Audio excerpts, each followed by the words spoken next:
बच्चों, क्या हाल चाल है? सब ठीक? बच्चों, आज आपके सामने है चैप्टर 2 के MCQs। ओके, जैसे मैंने आपसे पहले भी कहा था कि नॉलेज आपको मिल जाता है, आपके पास कॉन्सेप्ट तो क्लियर होता है, बट उस कॉन्सेप्ट को अप्लाई करने में दिक्कत आ जाती है, जिसके साथ क्वेश्चंस की जो उसका मीनिंग वो समझ नहीं पाते हैं। तो मेरा अभी टारगेट वही है कि मैं आपके उन सारे पॉइंट्स को क्लैरिफाई करने की कोशिश करूं। तो इसके लिए आज चैप्टर 2 के MCQs की तरह हम चल रहे हैं, जहाँ पे हम लोग कुछ 30-35 जितने कुछ मैंने MCQs डाले हुए हैं उसको हम सॉल्व करेंगे। फिर बाकी और भी बहुत सारा material chapter 1, 2 and so on में देती जाऊंगी। तो आप इस तरीके से प्रैक्टिस करते जाइए, क्योंकि मुझे पता है अभी तक आपने चैप्टर 1, 2, 3 जितने तो खत्म कर ही लिए होंगे आपने थ्योरी वाइज। तो let's start with the application of the theory. सबसे पहला क्वेश्चन क्या कह रहा है, ये देख लेते हैं हम लोग। Number of protons, neutrons and electrons in the element. आपको एलिमेंट दिया हुआ है यहाँ पर, कौन सा एलिमेंट है? X 89 और ऊपर क्या लिखा है? 231। अब देखो बच्चा, ये जो नीचे वाला नंबर होता है ना 89, प्रोटॉन भी उतने ही होते हैं जितना नीचे नंबर लिखा होता है, इलेक्ट्रॉन भी उतने ही होते हैं जितना नीचे नंबर लिखा होता है। ठीक है, तो प्रोटॉन और इलेक्ट्रॉन तो यहाँ पे क्लियर हो गया। अब हमें निकालना है न्यूट्रॉन। ठीक है, न्यूट्रॉन निकालना है। अब न्यूट्रॉन क्या होता है? Neutron is total mass is equals to proton plus neutron. Formula ये होता है टोटल मास। ये जो आपको ऊपर दिया हुआ है 231, ये होता है total mass. Okay, mass of the element. ठीक है, तो क्या कर लेंगे? 231 इज इक्वल्स टू प्रोटॉन कितना है? 89 प्लस न्यूट्रॉन। 231 में से हम लोग 89 माइनस कर लेंगे तो हमें न्यूट्रॉन मिल जाएगा, विच इज इक्वल्स टू 142। तो आपका प्रोटॉन 89 है, इलेक्ट्रॉन 89 है और न्यूट्रॉन 142 है। चेक करें कौन सा ऑप्शन है। Yes, B is the option. ठीक है, क्लियर हो गया अच्छे से? इजी था बेसिकली। ये हमने 9th में भी ऐसे कुछ सम्स आपको थे टेक्स्ट बुक में। आइए देख लेते हैं नेक्स्ट क्वेश्चन। क्या कह रहा है next question? Atoms with the same mass number but different atomic number are called. Mass number same है बट एटॉमिक नंबर डिफरेंट है, तो उसको हम लोग कहते हैं आइसोबार्स। क्या कहते हैं हम लोग? आइसोबार्स। ओके, देखो डिफरेंस बता दूं मैं आप लोगों को यहाँ पे चलते चलते। आइसोटॉप्स मतलब क्या होता है? आइसोटॉप्स इसका मतलब कि सेम एटॉमिक नंबर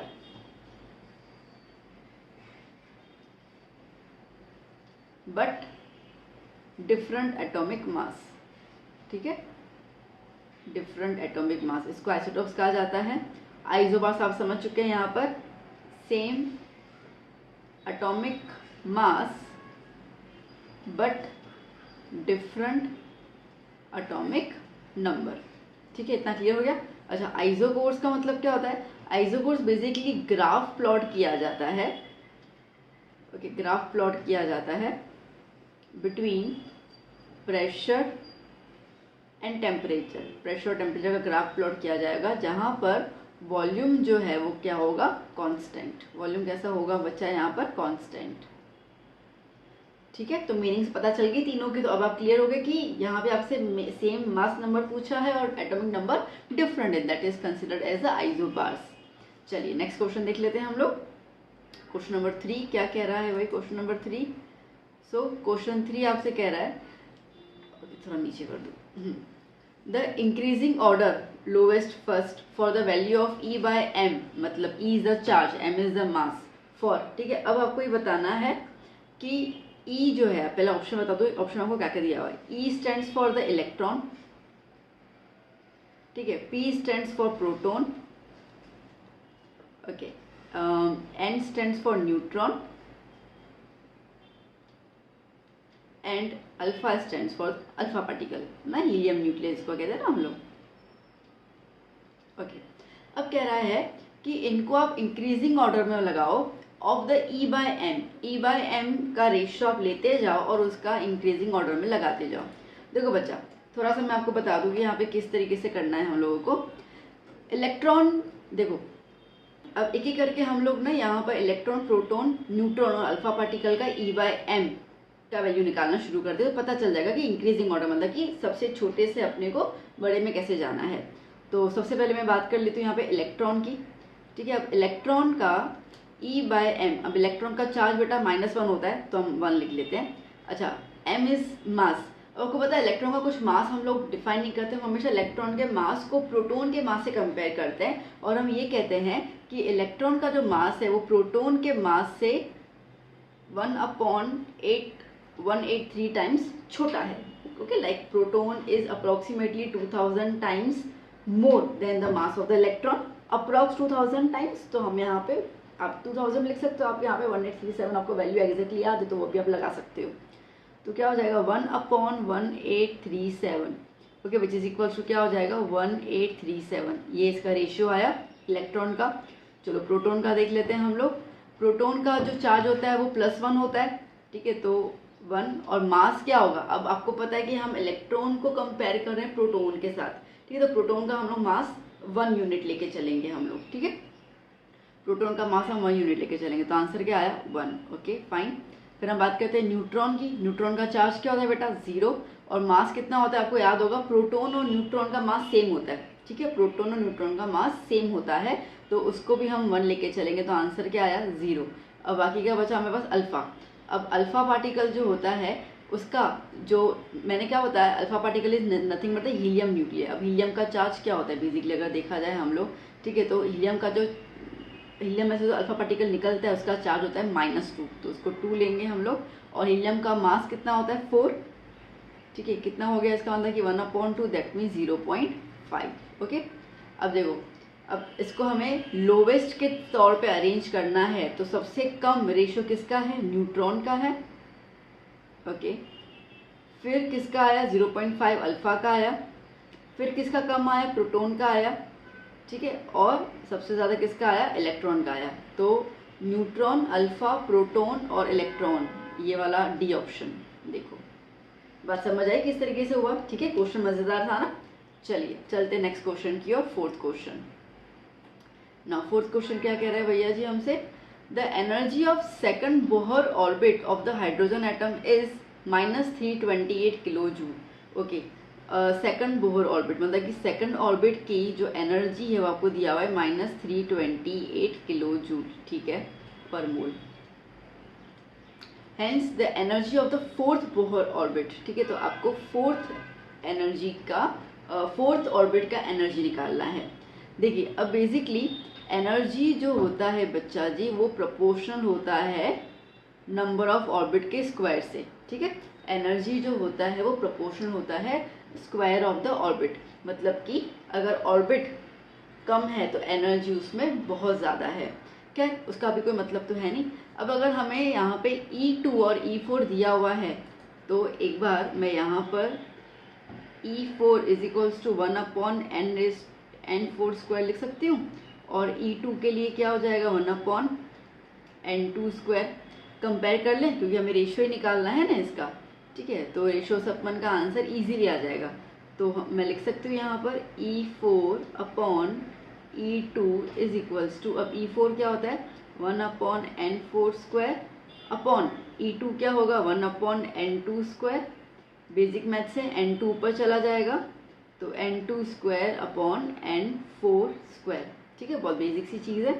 चलिए तो बच्चों देखो आपको E2 की वैल्यू दी हुई है -328, ठीक है, तो अब यहाँ पे हमारे पास फॉर्मूला क्या आया E4/E2 = n2² upon n4²। E4 की वैल्यू हमें निकालनी है, E2 की वैल्यू हमें दी हुई है -324, ओके। n, अब n यहाँ पे क्या है बेटा n2 मतलब कि सेकंड ऑर्बिट की बात कर रहा है और n4 मतलब कि फोर्थ ऑर्बिट की बात कर रहा है, ठीक है, तो वहाँ पे 2 और 4 लगा दिया हम लोगों ने। सो बच्चा अब इसको यहाँ पे हम लोग लेंगे, ठीक है, तो क्या हो जाएगा E4 = ये 2 का स्क्वायर 4, ये 4 का square 16 multiply by 234, okay. Wait E2 क्या है 328 है और मैंने यहाँ पे 324 लिखा हुआ है, सॉरी यहाँ पे 328 हो जाएगा, ओके, इंटू 328। सो 1 ज़ा 4 ज़ा 4 1 ज़ा 4 8 ज़ा 32 4 2 ज़ा 8, कितना है बच्चा -82 किलो जूल पर मोल है ऑप्शन अपने पास, हाँ बी ऑप्शन, ठीक है, डन, ओके। आ रहे समझ में कैसे सॉल्व करना है, बस इस तरीके से आपको प्रैक्टिस करनी है और कुछ नहीं, टेंशन मत लेना कभी भी, ओके। बात करते हैं फिफ्थ क्वेश्चन की। The ionisation potential of a hydrogen atom is -13.6 electron volt. Okay, ionisation potential आपको दिया हुआ है -13.6 electron volt. What will be the energy of the atom correspond to N2। ठीक है, तो आपको N2 के लिए आपको एनर्जी निकालनी है। अब देखो सिंपल सा फॉर्मूला है हमारे पास, specially for the hydrogen atom की बात कर रहे हैं हम लोग। तो En is equals to -13.6 upon n²। ये वाली फॉर्मूला है एनर्जी निकालने के लिए फॉर द हाइड्रोजन एटम। बस लगा दिया हम लोगों ने। मैंने फॉर्मूलाज की पूरी एक चैप्टर 2 की वीडियो डाली हुई है, अगर आपको फॉर्मूलाज नहीं याद है तो वीडियो ज़रूर देख लेना, आपको हेल्प हो जाएगी उसमें। ओके, सो क्या हो जाएगा यहाँ पर हमारे लिए E2 is equals to -13.6, n की जगह पे 2 आ गया। सो -13.6 अपॉन 4, 4 1 ज़ा 4 3 ज़ा 12.1 कैरी 4 ज़ा, तो कितना आ रहा है आंसर -3.4 इलेक्ट्रॉन वोल्ट है यहाँ पर। Yes, option A. ठीक है, डन। चलिए चलते हैं नेक्स्ट क्वेश्चन की ओर, 6th क्वेश्चन। ओके, सो क्या कह रहा है 6th question? The ionisation enthalpy of hydrogen atom is this. Okay, तो अगेन आपको यहाँ पे आयोनाइजेशन एंथैल्पी दिया हुआ है 1.312 इंटू 10⁻⁶। ओके, क्या बोल रहा है? The energy required to excite the electron in the atom from N1 to N2। ठीक है, देखो क्या बोल रहा है, वो ये कह रहा है कि आपके पास हाइड्रोजन एटम है, उसके फर्स्ट ऑर्बिट में एक इलेक्ट्रॉन है, उस इलेक्ट्रॉन को, ठीक है ये हाइड्रोजन एटम है, इसके फर्स्ट ऑर्बिट में इलेक्ट्रॉन है, इस इलेक्ट्रॉन को आपको सेकंड ऑर्बिट में पहुंचाना है। ठीक है, आपको इसको सेकंड ऑर्बिट में पहुंचाना है, तो इसके लिए कितनी एनर्जी लगेगी वो हमें बताओ। मतलब कि कहीं ना कहीं हमें उसको एक्साइटमेंट देना है, अभी ग्राउंड स्टेट पे अभी हमें उसको एक्साइट करना है, मतलब उसको हमें एनर्जी डाल के उसको सेकंड ऑर्बिट में पुश करना है, तो उसके लिए कितना एनर्जी लगेगा। देखो अब उसके लिए हम लोगों को यूज़ करना पड़ जाएगा एनर्जी लेवल फॉर्मूला। ठीक है, क्या यूज़ करना पड़ जाएगा? Energy level formula. अब क्या है भैया ये फॉर्मूला? ये फॉर्मूला रहता है En is equals to E0 Z² upon n²। ठीक है, ये वाली फॉर्मूला होती है। अब यहाँ पे आपको एक इलेक्ट्रॉन फर्स्ट ऑर्बिट दिया हुआ है जिसको आपको शिफ्ट करना है सेकंड ऑर्बिट पे। ओके, यहाँ पे E0 is the already ground state energy जो आपको यहाँ पे ये दी हुई है। तो ये जो ionisation enthalpy it is nothing but the ground state energy. ठीक है, तो हमें ये देखना है कि हमें कितनी एनर्जी और ज़्यादा चाहिए होगी, मतलब कि डेल्टा E निकालना है। तो डेल्टा E का क्या फॉर्मूला होगा? E2 minus E1। ठीक है, चलिए थोड़ा सा इसको ऊपर ले लूँ मैं। ओके, नाउ E2 यहाँ पर, ठीक है, यहाँ पर जहाँ जहाँ पे भी N होगा वहाँ पे 2 लगा देना है मेरे को। सो E0 Z। अच्छा Z बेटा ये कौन सा एटम है? हाइड्रोजन एटम है। हाइड्रोजन के लिए Z क्या होता है? 1। ठीक है, तो यहाँ पर 1² अपॉन N क्या है यहाँ पर? 2² माइनस E0। अगेन बात तो वही है Z² और यहाँ पे N क्या है? 1। ठीक है, E1 मतलब कि N जो है वो 1 की बात कर रहे हैं हम लोग। ओके, मैं E0 बाहर निकाल दूँ, कॉमन निकाल दूँ, तो क्या हो जाएगा? 1/2 का स्क्वायर 4 माइनस 1/1, दैट्स इट। ठीक है, अच्छा E0 की वैल्यू क्या बोली हमने? 1.31 है ना? ओके, एक सेकंड। सो 1.312 इंटू 10⁻⁶ इंटू, अब यहाँ पे एलसीएम ले लो तो 4 आ जाएगा। ठीक है, तो 1 माइनस 4 इज -3/4।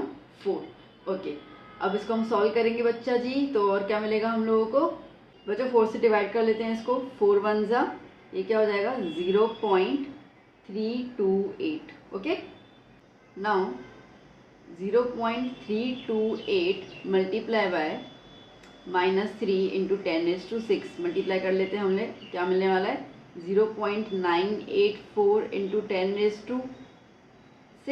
अच्छा, माइनस के साइन एनर्जी में माइनस को भी आता ही नहीं है ना। ठीक है, तो जस्ट एक मैथमेटिकली ऑपरेशन के थ्रू नेगेटिव आया। ठीक है, तो उसकी तो कोई ज़रूरत है नहीं। ओके, अब अगर हम इसको देखें तो 984 कहीं पे दिख रहा है हम लोगों को? हाँ जी दिख रहा है। ठीक है, तो इसका मतलब कि इन्होंने बस शफल किया हुआ है, तो D is the correct answer. Okay, चलो साथ साथ में नोटबुक और पेन लेके बैठना और सम सॉल्व करते जाना। आपको ऐसा कोई लगता है ना कि ये वाला सम तो मैं खुद ट्राई कर सकता हूँ, तो पहले आप उसको ट्राई करना, वीडियो पॉज करके देखना आंसर और फिर कंपेयर करना मेरे एक्सप्लेनेशन आपके फॉर्मूला के हिसाब से। तो अगर आपको कोई भी इससे समय लगता है कि I can try bye my self, go for it, okay, go for it, तो आपको क्लियर हो जाएगा। चलिए क्वेश्चन नंबर 7 की बात कर लेते हैं अभी। तो क्या है, in which of the following Bohr's stationary state the electron will be at maximum distance from the nucleus। ठीक है, तो न्यूक्लियस से इलेक्ट्रॉन मैक्सिमम डिस्टेंस कौन से ऑर्बिट में होगा, जो हमें यहाँ पे ऑर्बिट्स की वैल्यू दी हुई है, second, first, fourth and third. अब but obviously okay it's fifth ना, हाँ ठीक है, बट ऑब्वियसली क्या हो जाएगा, फिफ्थ आंसर। अब देखो सीधी सी बात है, इतने सा सोचना नहीं तो क्या बात है, न्यूक्लियस है ये, ठीक है, जितना वो दूर होगा, मतलब जितना वो फिफ्थ ऑर्बिट पे होगा तो न्यूक्लियस से उतना ही दूर होगा ना, ठीक है। तो बेसिकली इलेक्ट्रॉन का मैक्सिमम डिस्टेंस जो मैक्सिमम ऑर्बिट होता है उस हिसाब से काउंट किया जाएगा। और एल्स हम लोग इसको ये भी कह सकते हैं कि जो नंबर ऑफ ऑर्बिट अगर बढ़ता है, ठीक है, तो उसके साथ साथ रेडियस की जो वैल्यू होती है वो भी इंक्रीज होती है। तो इसका मतलब कि ऑटोमेटिकली इलेक्ट्रॉन जो होगा वो न्यूक्लियस से दूर होता जाएगा। नॉर्मल कॉन्सेप्ट, ठीक है। चलिए बात करते हैं 8th क्वेश्चन की।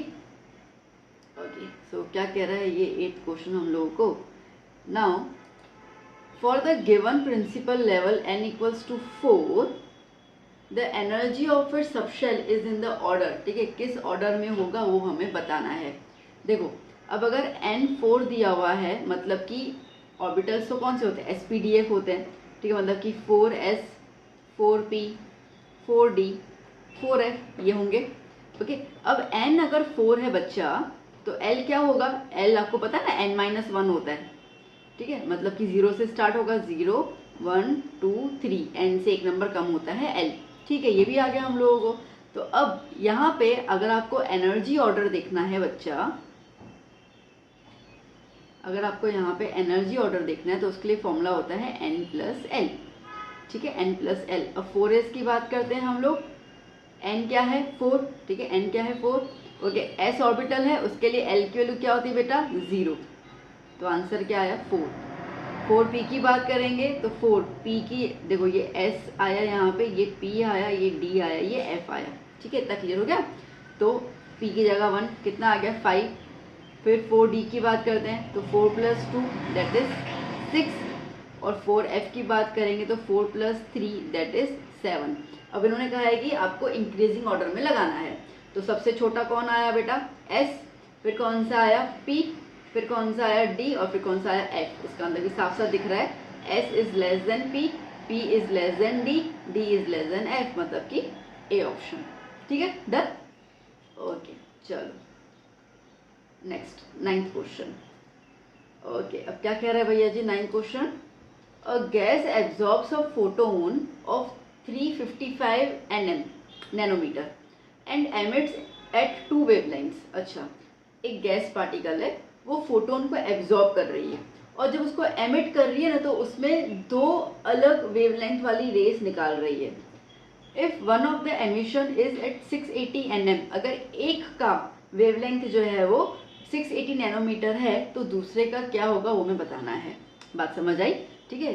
तो जैसे यहाँ पर आपको टोटल उसने कितना एब्जॉर्ब किया हुआ है, टोटल जो एनर्जी है ET लिख देती हूँ, वो कितना एब्जॉर्ब्ड है 355 नैनोमीटर, ठीक है। एक वेवलेंथ का एमिशन कितना आया है 680 नैनोमीटर, तो आपको दूसरे वाले का भी निकालना है, ठीक है, डन, कोई टेंशन नहीं है। ओके, अब total energy is nothing but the sum of the 2 energies. Okay, wavelength की बात करेंगे हम लोग, तो यहाँ पर अब आप बोलोगे मैम आप एनर्जी ले रहे हो बट यहाँ पे है तो वेवलेंथ, तो देखो एनर्जी का फॉर्मूला होता है वेवलेंथ के साथ, तो अभी हम वो लगाएंगे, ठीक है। क्या फॉर्मूला होता है वो hc/λ, यहाँ पे भी क्या हो जाएगा hc/λ, और यहाँ पे भी hc/λ, ठीक है। अब यहाँ पर बच्चा जी ये लैम्डा टोटल आया, ये फर्स्ट का और ये सेकंड का। अच्छा, h is the plank constant, okay, मतलब इसकी वैल्यू तो फिक्स है, और c जो है, ठीक है, c क्या है वेलोसिटी ऑफ लाइट, वो भी कांस्टेंट होता है। इसका मतलब कि ये तो कैंसिल आउट हो गए, ये तो कैंसिल आउट हो गए, ओके, तो हमारे पास क्या बच गया, 1/λT is equals to 1/λ1 plus 1/λ2। यहाँ तक क्लियर, डन। ओके, अब देखो बेसिकली यहाँ पर आपको मैंने ET लिखा बट आपको वेवलेंथ दिया हुआ है, तो आपको λT और λ1 की वैल्यू दी हुई है और आपको λ2 की वैल्यू निकालनी है। ठीक है, तो चलो लगा देते हैं हम लोग वैल्यूज। λT की वैल्यू कितनी है, 1/355। ओके, λ1 की वैल्यू कितनी थी, 680 प्लस 1/λ2। ठीक है, ओके चलो इसको सॉल्व कर लेते हैं। अभी यहाँ पे हम लोग इसको यहाँ पे ले लो, तो 1/355 minus 1/680 is equals to 1/λ2। Okay, LCM ले लें, यहाँ पे क्रॉस मल्टीप्लाई कर लें, तो 680 minus 355 upon 680 multiply by 355 is equals to 1/λ2। Okay,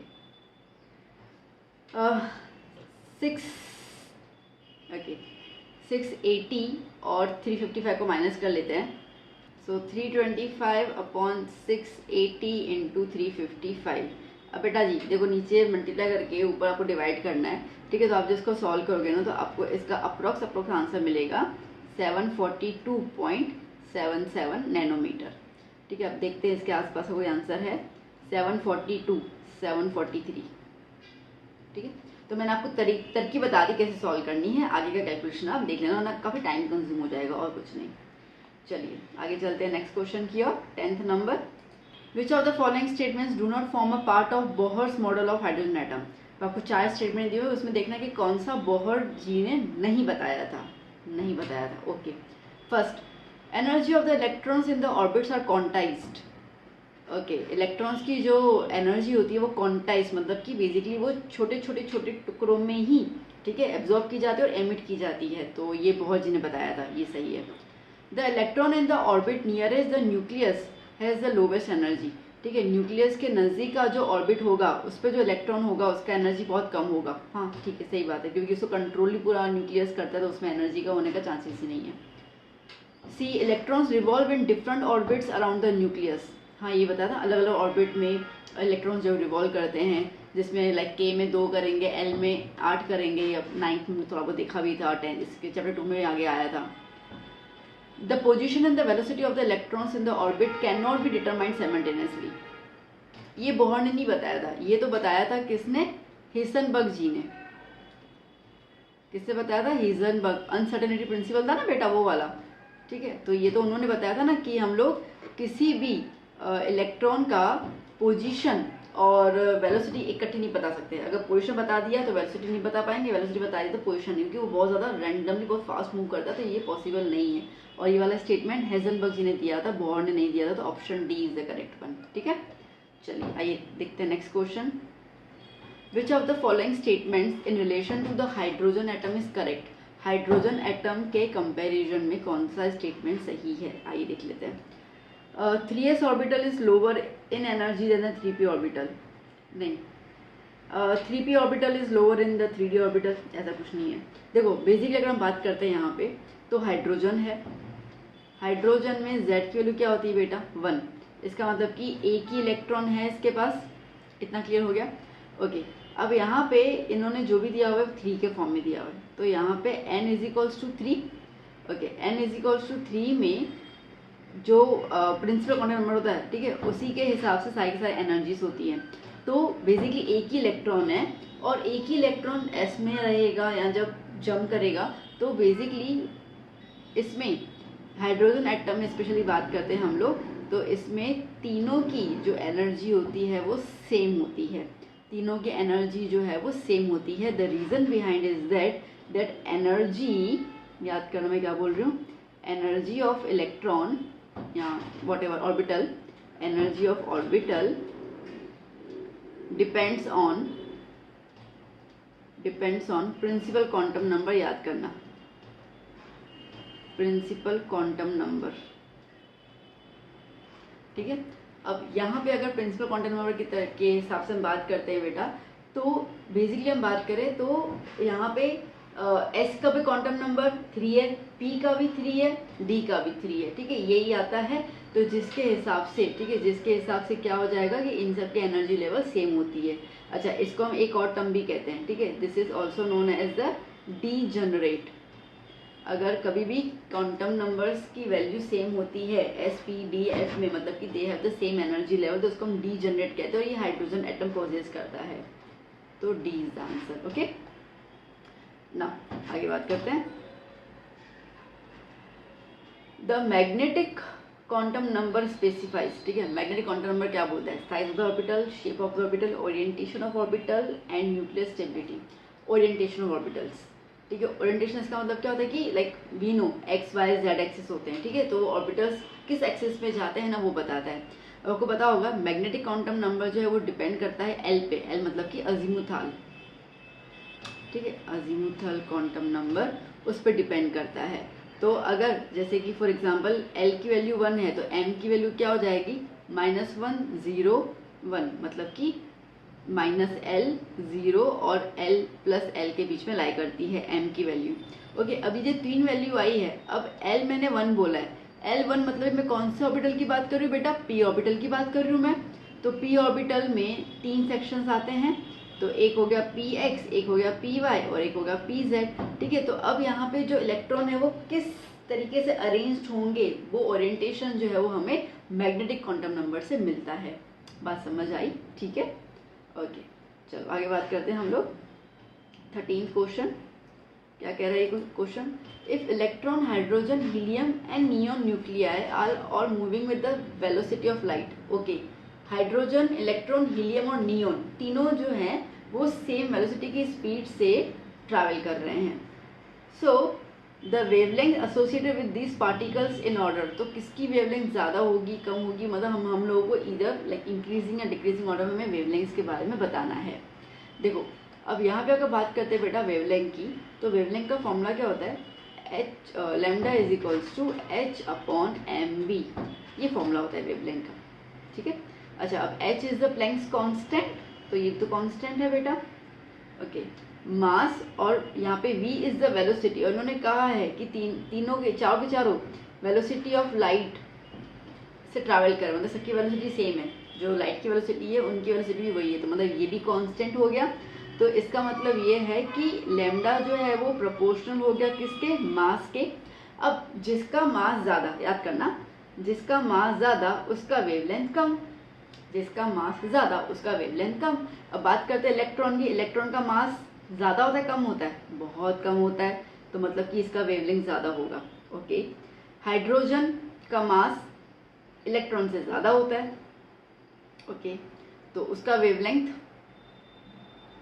electron के वेवलेंथ से कम होगा। बात समझ आ रही है मैं क्या कह रही हूँ? दोबारा बोलूँ? चलो मैं दोबारा बोलती हूँ, सुनो भी ध्यान से, सुनना ध्यान से, ठीक है, इजी पॉइंट है, कुछ टफ नहीं है। मैंने क्या बोला आपको बच्चा? अभी मैंने आपको ये बोला कि मास अगर ज़्यादा होगा तो वेवलेंथ कम होगा। तो पहले मास के ऑर्डर देख लेते हैं, ठीक है। इलेक्ट्रॉन का मास सबसे कम होगा, फिर हाइड्रोजन का मास कम होगा, किससे कम होगा? हीलियम से, और हीलियम का मास किससे कम होगा? नियॉन से। इतना तो क्लियर हो गया।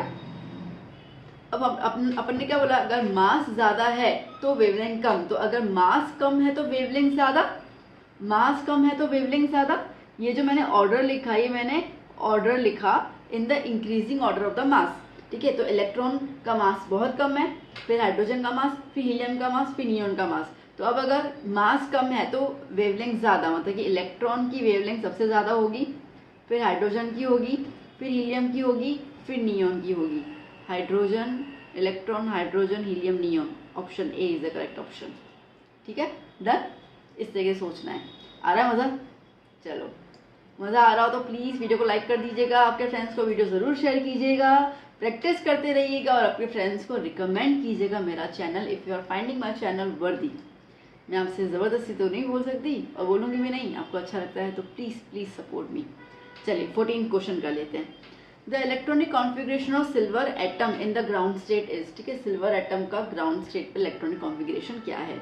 अब सिल्वर एटम Ag, इसका electron atomic number atomic number होता है 47, ठीक है।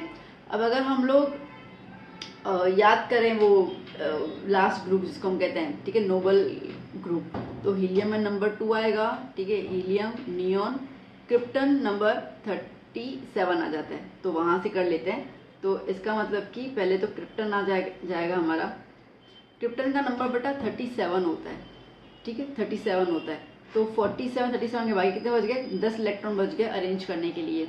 अब अगर मैं देखूं तो बेसिकली कैसा हो जाएगा, अब इसके बाद तो सीधा डी आएगा, 4d ऑर्बिटल क्रिप्टन तक आपको याद होना चाहिए बेटा, ठीक है। तो 4d 9 एंड 5s2, ओके। ये भी हो सकता है और ये भी हो सकता है 4d 10, ओके, 5s1। यहाँ पर ये जो है वो बेसिकली देखा जाए तो पार्शली फिल्ड है और ये जो है वो फुली फिल्ड है, ठीक है। अब आप मेरे को बताओ बच्चा, बहुत कॉमन सी बात है, किसमें स्टेबिलिटी ज़्यादा होगी, क्योंकि वो ग्राउंड स्टेट की बात कर रहे हैं। ग्राउंड स्टेट का मतलब है कि हमारा जो हमारा एलिमेंट है उसके जो इलेक्ट्रॉन्स है वो कैसे होने चाहिए, स्टेबल। स्टेबिलिटी आपको सबसे ज़्यादा किसमें मिलती है, फुल्ली फील्ड में मिलेगी या पार्शली फील्ड में, हम डी की बात करते हैं यहाँ पे, ठीक है, डी के हिसाब से। तो किसमें ज़्यादा मिलेगी, but obviously fully filled D orbital जो अगर होगा तो उसमें स्टेबिलिटी ज़्यादा होगी comparison to the partially filled. बात क्लियर हुई। तो इसके लिए ग्राउंड स्टेट में हम लोग को स्टेबिलिटी ज़्यादा चाहिए होती है, तो हमारा ऑप्शन जो रहेगा बेटा वो रहेगा यहाँ पर सी ऑप्शन, ठीक है, क्रिप्टन 4d10 5s1, क्योंकि डी यहाँ पे फुली फिल्ड है, ओके। जनरली अभाव के हिसाब से, प्रिंसिपल के हिसाब से हमारा जो होगा वो ये वाला होगा, ठीक है, 4d9 और 5s2 ये होगा। बट अगर हम लोग 5s से एक इलेक्ट्रॉन डी की तरफ दे देते तो फुली फिल्ड हो जाता है, और फुली फिल्ड के हिसाब से, ठीक है, वो हमारा ग्राउंड स्टेट में ज़्यादा स्टेबल कहलाएगा। तो इसके लिए C is the correct option, ठीक है। चलिए बात करते हैं नेक्स्ट क्वेश्चन की। Which of the following element has least number of electrons in its M shell, ठीक है, किसमें एम शेल में कम इलेक्ट्रॉन होंगे। अब सीधा एम का एटॉमिक नंबर देख लो ना, देखो इसका नंबर होता है 19, Mn का होगा 25, निकल का है 28 और ये होगा 21। अब सीधी सीधी लॉजिक है ना, ये सारे के सारे अगर हम अरेंज करेंगे तो m ऑर्बिटल में जिसके पास इलेक्ट्रॉन्स कम होंगे, देखो इलेक्ट्रॉन्स कम होंगे, बट ऑब्वियसली वो m शेल में ही कम इलेक्ट्रॉन अकोमोडेट करेंगे। तो इसके लिए के इज द आंसर, लॉजिकली हो गया, इतना कुछ करने की ज़रूरत नहीं है। अदरवाइज आपको लिखना हो तो आप यहाँ पर पूरा वो 1s2 2s2 करके लिख सकते हैं, कोई दिक्कत नहीं है, आपको क्लियर हो जाएगा इसके अंदर। चलिए नेक्स्ट 16th क्वेश्चन देखते क्या है। 16th question, which one of the following sets of ions represent a collection of आइजो इलेक्ट्रॉनिक स्पीशीज, ठीक है। अब आपको ये दिए हुए हैं, अब इनमें से कौन सा आपको आइजो इलेक्ट्रॉनिक स्पीशीज दे रहा है। देखो सबसे पहले तो आप मीनिंग समझो बच्चा जी, आइजो इलेक्ट्रॉनिक का मतलब क्या होता है, ठीक है। आइजो मतलब सेम, क्या सेम भैया, number of electrons, same number of electrons, ठीक है। अब हम देखते हैं किस किस में है। पहले ए स्टार्ट कर लेते हैं। ए जो है वो K प्लस, के का नंबर क्या होता है 9 10 प्लस, मतलब कि उसने एक इलेक्ट्रॉन दे दिया, मतलब एक इलेक्ट्रॉन माइनस कर लो, कितने हो गए इसके पास अभी टोटल 18 इलेक्ट्रॉन्स, ठीक है। कैल्शियम Cu2 प्लस, कैल्शियम का होता है टोटल 20, -2 कर लेंगे तो कितना हो जाएगा 18, ओके। Sc स्कैंडियम, ठीक है, कितना होता है 21 नंबर होता है इसका, इसमें से 3 निकाल दो, कितने हो गए 18 इलेक्ट्रॉन्स। और क्लोरीन माइनस, क्लोरीन का नंबर 17, माइनस तो उसने एक लिया है तो ऐड हो जाएगा उसका, तो कितना हो गया 18। लो आगे जाने की जरूरत ही नहीं है, पहले ऑप्शन में हमारे पास आंसर आ गया, सबके पास जो है वो 18 इलेक्ट्रॉन ही आ रहे हैं, दैट मीन्स की ऑप्शन ए इज करेक्ट, दूसरा में चेक करने की जरूरत ही नहीं है। चलिए चलते हैं नेक्स्ट क्वेश्चन की ओर। ओके क्या कह रहा है ये, the total number of electrons that can be accommodate in all the orbitals, okay, total number of electrons that can be accommodated in all the orbitals having principal quantum number 2 and azimuthal number 1, okay. इसका मतलब कि n आपको 2 दिया हुआ है, l आपको 1 दिया हुआ है। अब l 1 है, इसका मतलब कि कौन से ऑर्बिटल की बात कर रहा है बच्चा, p ऑर्बिटल की बात कर रहा है वो, ठीक है। अच्छा अब p ऑर्बिटल में कितने बॉक्सेस होते हैं बच्चा, 3 बॉक्सेस होते हैं, और तीनों में लाइक एक बॉक्स में कितने इलेक्ट्रॉन आ पाएंगे, 2 आ पाएंगे मैक्सिमम। तो मेरे को बता दो कि तीनों को मिला के कितने इलेक्ट्रॉन हो गए, 6 इलेक्ट्रॉन हो गए। तो आंसर क्या आया, सी, सिंपल। ठीक, चलिए 18th क्वेश्चन। मजा आ रहा है, कमेंट करते जाओ। Okay, 18th question. In the ground state an element has 13 electrons in its M shell. Okay, M में इसके पास 13 इलेक्ट्रॉन्स हैं। ओके, एम शेल में 13 इलेक्ट्रॉन्स हैं ग्राउंड स्टेट में। तो वो एलिमेंट कौन सा होगा, इनमें से हमें बताना है। चलो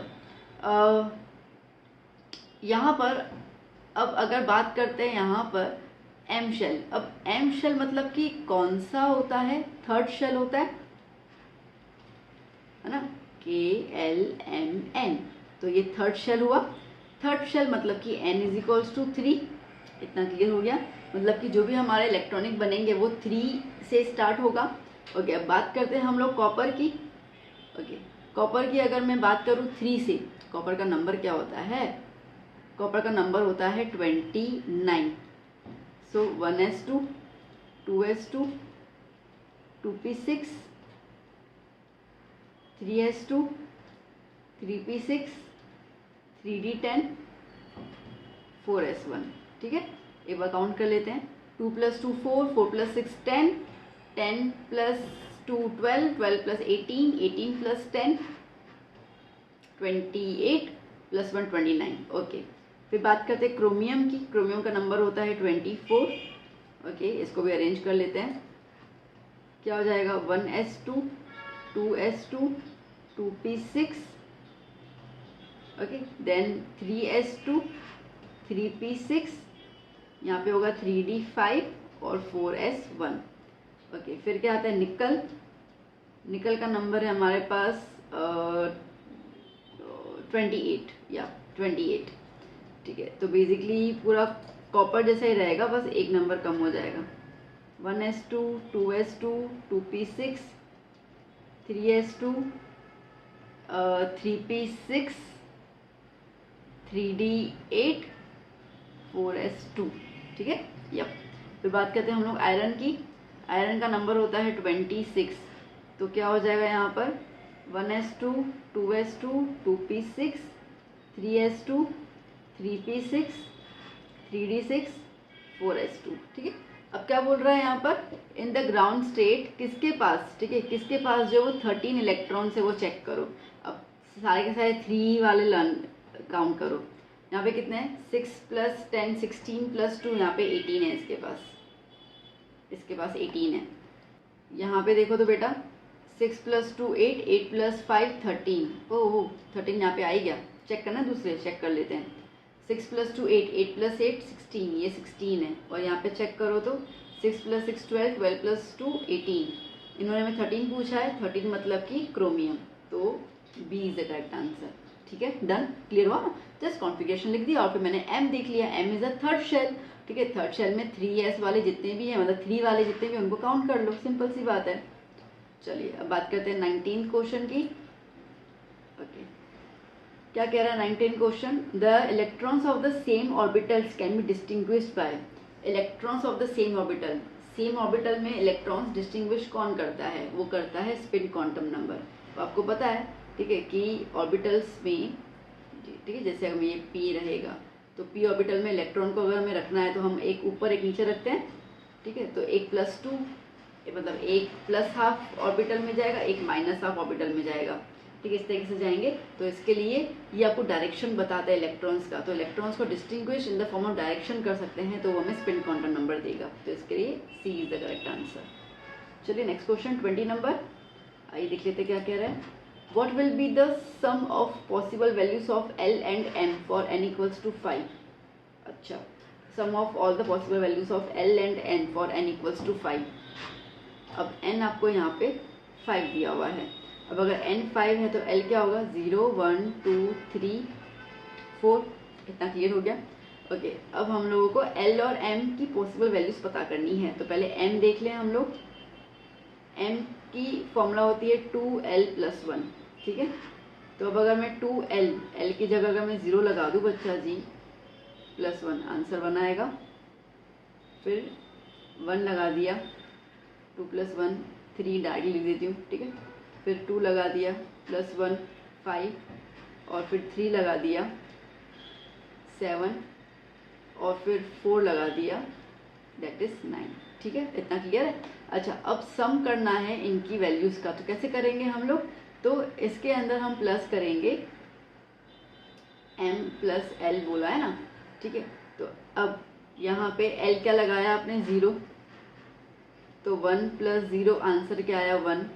यहाँ पे 3 + l क्या है? 1, तो क्या आया? 4।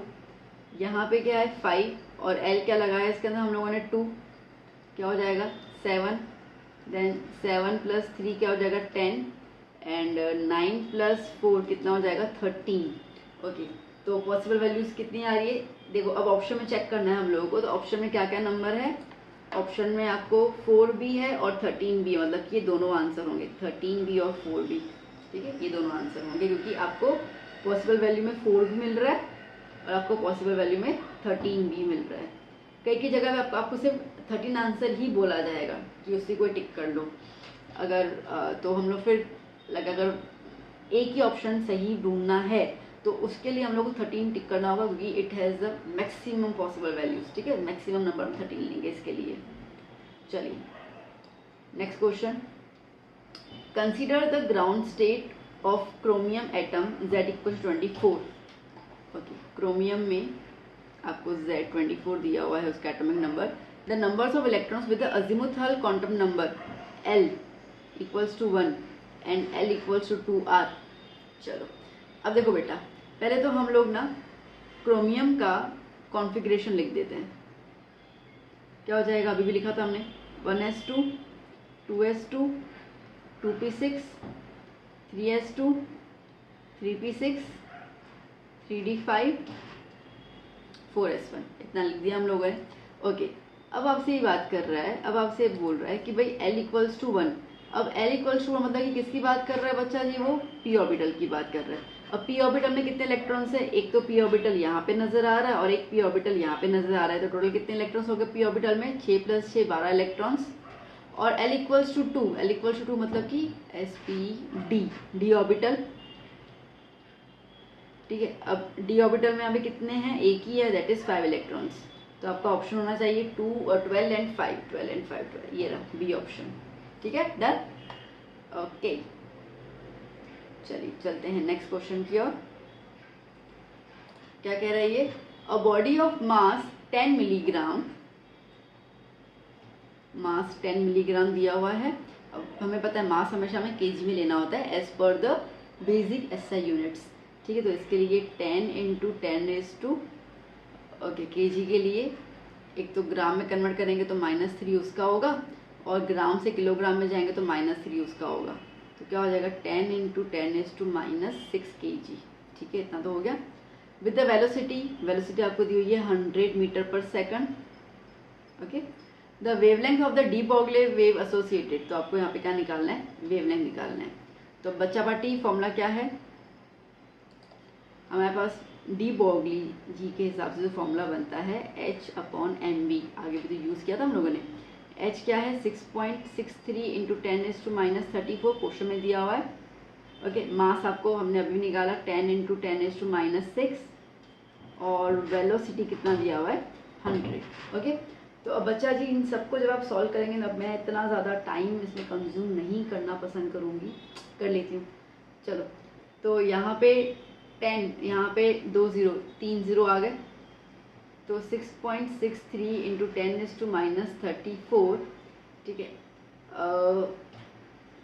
10⁻6 + 3 हो गया, सो 6.63 × 10⁻34 अपॉन 10⁻3, ये ऊपर जाएगा, ठीक है।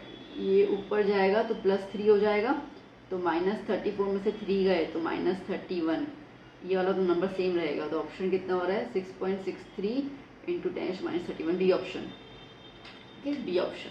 डन। चलो आगे चलते हैं next question. Now the orbitals are called degenerate when, अरे अभी भी तो बताया मैंने हाइड्रोजन वाले में डीजेनरेट कब बोलेंगे? जब सबका एनर्जी लेवल जो होगा वो सेम होगा। देखो कहाँ पर है, कहाँ पर है?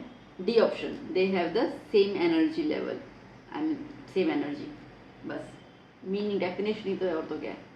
आइए चलते हैं 24 क्वेश्चन की ओर। 24 में क्या कह रहा है भैया जी, in hydrogen atom energy of the first excited state is, okay, energy of the first state is -3.4 electron volt. Then find out the kinetic energy of the same orbit, इसी ऑर्बिट का हम लोगों को काइनेटिक एनर्जी निकालना है। अब basically बेटा कुछ करना ही नहीं है, ठीक है। काइनेटिक एनर्जी अगर सेम ऑर्बिट का निकालना है, सेम ऑर्बिट है तो कंडीशन ये आती है that kinetic energy is the negative, okay, is the negative of the energy, जो एनर्जी दी उसका नेगेटिव ले लो बस, और कुछ नहीं, दैट इज काइनेटिक एनर्जी।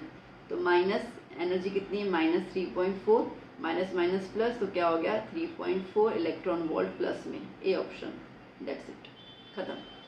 अगर यहाँ पे पोटेंशियल पूछा होता ना बेटा तो डबल कर लेते हैं, ठीक है। बता दूं आपको, अगर यहाँ पे आपको पोटेंशियल पूछा होता ना तो आप इसका क्या कर लेते, डबल कर लेते, डबल ऑफ दिस वन।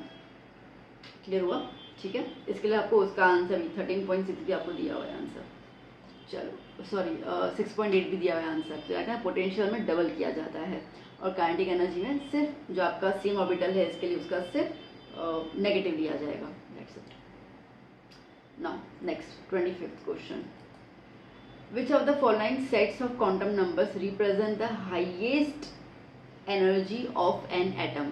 कौन सा क्वांटम नंबर आपको सबसे ज़्यादा एनर्जी देगा?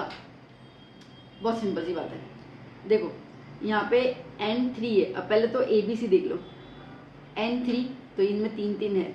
अब L मैक्सिमम होना चाहिए इसके लिए, सीधी सी बात है, ठीक है। जितनी ज़्यादा वैल्यू होगी उतना मैक्सिमम एनर्जी आएगी ना, हाईएस्ट एनर्जी। तो L2 आया, M तो 1 ही दिया हुआ है, 0 कंसिडर नहीं करना, तो ठीक है। यहाँ तक तो मतलब A और B तो यहीं से नकार दो, करने की ज़रूरत ही नहीं है, C तकरीबन सही लग रहा है। अब D की तरफ देखते हैं, तो D में क्या है, N4 है, बट L क्या है, 0। L0 मतलब बेटा क्या हो गया, S ऑर्बिटल। और यहाँ पे जो हमने C ऑप्शन है इसमें N3 और L2 है, L2 मतलब sp d ऑर्बिटल। अब मेरे को बताओ S ऑर्बिटल की एनर्जी ज़्यादा होती है कि D की ज़्यादा होती है? S की ज़्यादा होती है ना, सीधी सी बात है, सॉरी D की ज़्यादा होती है, सीधी सी बात है, ठीक है। तो इसके लिए क्या हो जाएगा, C option, okay, C option, ये वाला ऑप्शन आपका सही है, डन। चलो next 26, in Bohr's model of the hydrogen atom the ratio of the kinetic energy to the total energy of the electron in quantum state n is dash। अच्छा, आपको ratio निकालना है काइनेटिक एनर्जी का total energy के साथ। देखो energy की बात करते हैं तो नॉर्मली अपने को पता है total energy is nothing but the addition of kinetic energy plus potential energy, ठीक है।